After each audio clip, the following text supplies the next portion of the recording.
أعوذ بالله من الشيطان الرجيم بسم الله الرحمن الرحيم وآتوا النساء صدقاتهن نحلة فإن طيبن لكم عن شيء منه نفسا فكلوه هنيئا مريئا. او ورکوي زنانو د مهرونه د هغوی د ډالۍ په طریقه یا په خوشحالۍ سره. فإن طيبن لكم که چېرته په خوشحالۍ سره پرېږدي دا زنانه تاسو ته عن شیء د څه شي د مهر نه منه د دغه مهر نه نفسا په خپله خوښه د زړه نه فکلوه نو خورئ هغې لره هنیئا چې مزیدار دی مریئا او بې نقصانه بې ضرره دی. په دې آیت کې دریم حکم دی زنانو ته نارینهو ته حکم دی چې دغه زنانو چې کوم مهر کېږي نو هغه ورکوئ د دې لپاره چې د هغو سره ښه زندګي تېره شي هغو خوشحاله وي. ربط د مخکې سر دا دی چې مخکې آیات کې حکم وشو چې په تاسو باندې لازم دی چې لکه څنګه تاسو د یتیمانانو باره کې د بې انصافۍ نه ځان ساتئ نو دغه شان د زنانو په باره کې هم د بې انصافۍ نه ځان بچ کړئ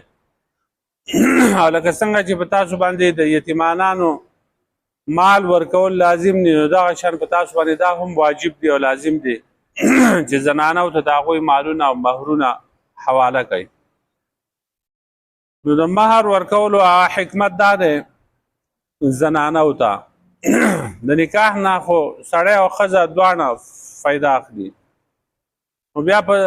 شریعت چې کوم دی په سړي باندې مهر لازم کړ دی او چې دی به ښځې له مهر ورکوي او په ښځه باندې لازم نه دی. نو د دې حکمت او راز دا دی چې واده ته د سړي زیات ضرورت وي او د ښځې کم نو ځکه به سړی چې کوم دی هغه مهر ورکوي. دویم دا دی چې زنانه د خپل مور و پلار او د خپل کډې د خپل اهل و عیال نه جدا شي نو هغې ته یو تکلیف او درد ورسیږي نو دا مهر د هغې دپاره مقرر شي د دې دپاره چې د هغې تلافي وشي دا یو قسمه پټۍ وګرځي.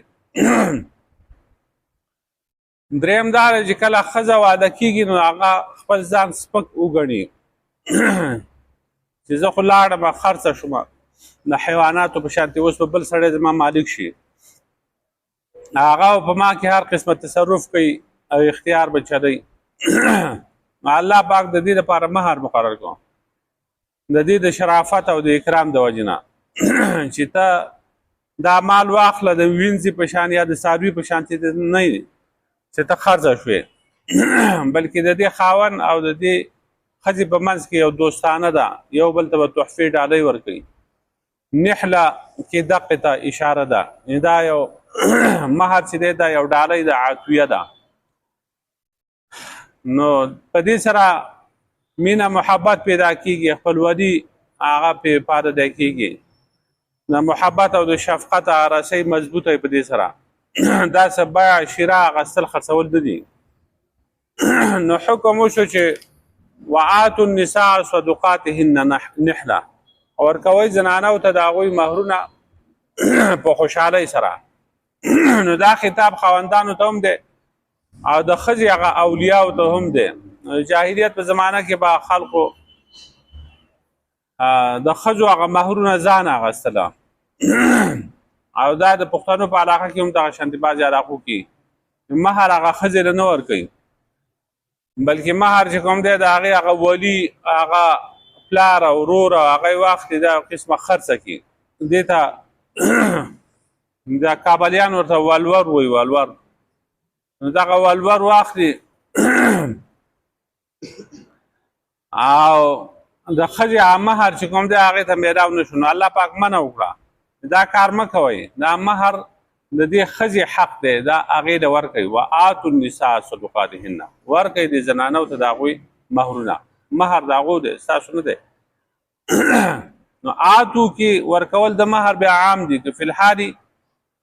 که په وخت نکاح کې مقرر کړی په ځان باندې لازم کړی او نه یې ورکړی بیا وروسته ورکوي نو هم کېږي یا د سره مهر مقرر نه کېږي نو بیا هم نکاح کېږي چې ګواهان پکې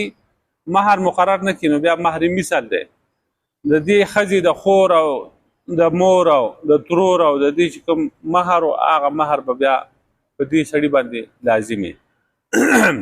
صدقاتهن صدقات چې کوم دی دا د صدقاتون جمع ده مهر ته وایي او صداق ورته هم وایي صدقه په دې وجه دي ته وایي چې لأنه يدل على صدق رغبة الرجل في المرأة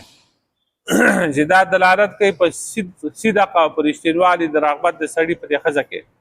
چې د ښځې ته میلان چې کوم دی هغه رښتینی دی ځکه چې ده وله پیسې ورکړې مهر یې هغې ته حواله کړو نحلتن نحله مختلف معنی شوي دي عطیة وهبة په طور د تحفې او د ډالۍ یا دا حال دی یعنی په داسې حال کې دا تحفه ده د خاوند د طرف نه دا معنی ده عائشه رضی الله عنها او قتاده رحمت الله علیه هغه فرمایي فریضه په معنی ده فریضه دا د خدای د طرف ته فرض دی ورکوي به ابن درید وایي چې دا په معنی د واجب سره دی نحلتن باندې واجب دی په تاسو باندې ابو عبید وایي چې عن طیب نفسنا په خوشحالۍ د نفس سره او زجاج چې کوم دی هغه وایي تدینا و دیانتا و شرعتنا د دیندارۍ د وجې نه ورکوئ دې ښځو ته دا مهر حواله کوي د وجې د دیندارۍ نه چې تاسو دینداره جوړ شئ نو دا فرض شو بیا دا مهر چې کوم دی دا فرض دی نو د واده په وخت کې د ښځې دپاره مهر مقررول دا فرض دی واجب دی د نبی علیه السلام نه سیوا د نبی علیه السلام دپاره دا اختیار و چې هغه بعضې زنانه داسې وي چې هغو ته مهر ورنه کړي او هسې هغه زنانه ځان وبخي پیغمبر پاک صلی الله علیه وسلم ته د نبی علیه السلام دپاره دا اجازت و لیکن امت دپاره دا اجازت نشته نو مهر به مقرروي نو مهر د تعین په وخت کې به نیت هم صحیح کوي دا د ښځې حق دی او په ما باندې واجب دی دا په زه ورکومه نو دا په طور د هبې عطوي شو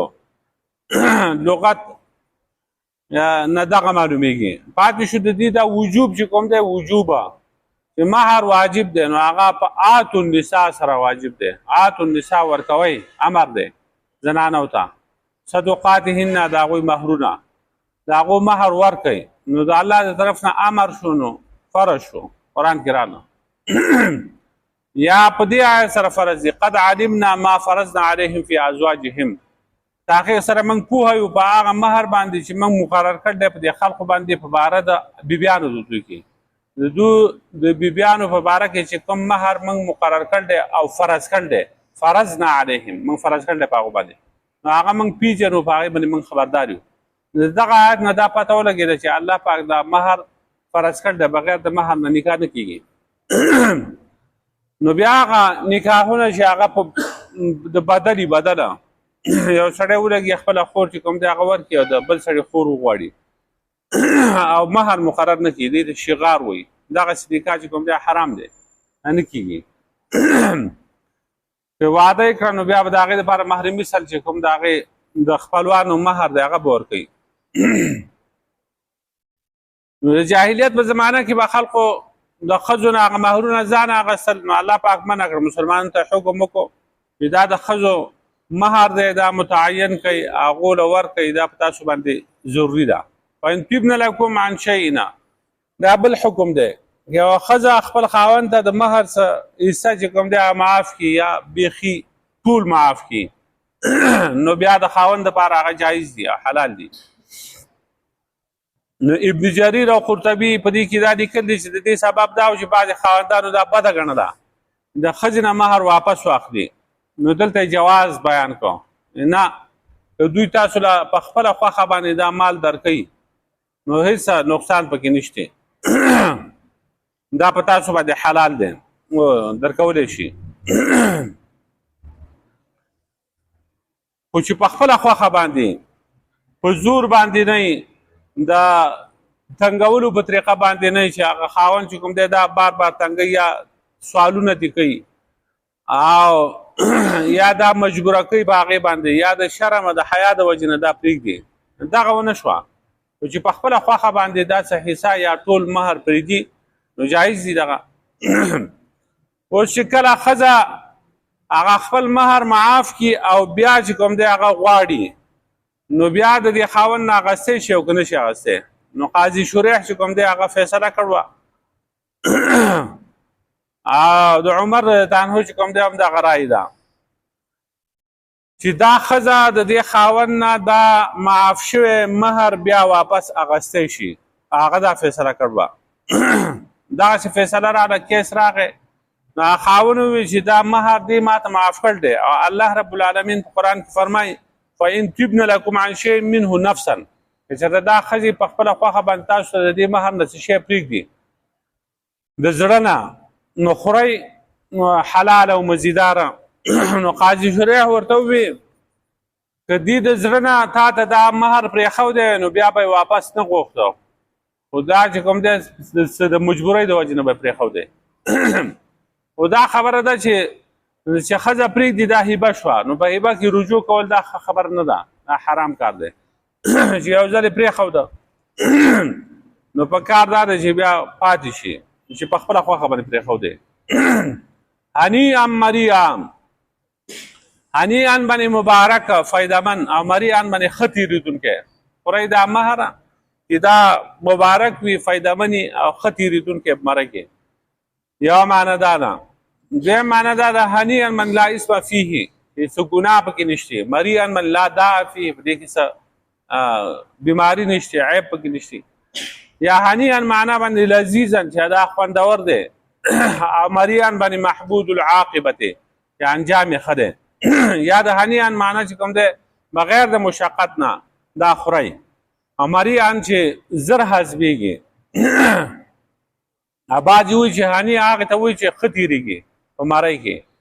خلي نه او مري هغه دی چې هغه هم دغه شی دی د هغې معنی هم دغه ده نو مري ان د دې هني ان دپاره بیا تاکید دی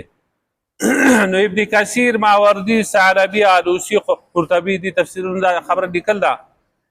چې علي رضی الله عنه نه نقل دي چې یو سړی چې کوم دی هغه د خېټې په درد کې مبتلا و په خېټه یې درد و علي رضی الله عنه ورته وویل چې د ښځې د مهر څه پیسې وغواړه او په هغې باندې ګبین واخله او د باران اوبه جمع که او بیا دا ګبین پکې واچوه او دا وڅکه نو ته به ټیک شي ځکه چې دې مهر پیسو ته چې کوم دی الله پاک هني او مري ویل دي دې کې دا بې نقصانه دی او مزیدار خوشګوار مال دی ګبین ته الله پاک فرمایي دي فيه شفاء للناس په دې کې شفا ده د خلکو لپاره او د باران اوبه چې کوم دي ونزلنا من السماء ماء مبارکه موږ د اسمان نه اوبه نازلې کړي دي چې مبارک دي هغې ته مبارک ویل دي نو چې دا ټولې راجمع شي نو په دې کې خیر او برکت دی علما وایي چې هغه بیماری چې د هغې څه علاج نه لا علاج مرضونه د هغې دپاره هم دا یو ښه علاج دی نو هغه سړي دغه کار وکړه ټیک شو نو که دغسې وکړي سړی د ښځې د مهر نه چې کوم دی هغه څه حصه درته وبخښي ورکړي او په هغې باندې ګبین واخلي او بیا د باران اوبو کې ولړي او وڅکي نو انشاءالله د ده نه به دغه بیماري وځي وآتوا النساء ورکړئ زنانو ته صدقاتهن د هغوی مهرونه نحلة په خوشحالۍ سره فإن طبن لکم عن شیء منه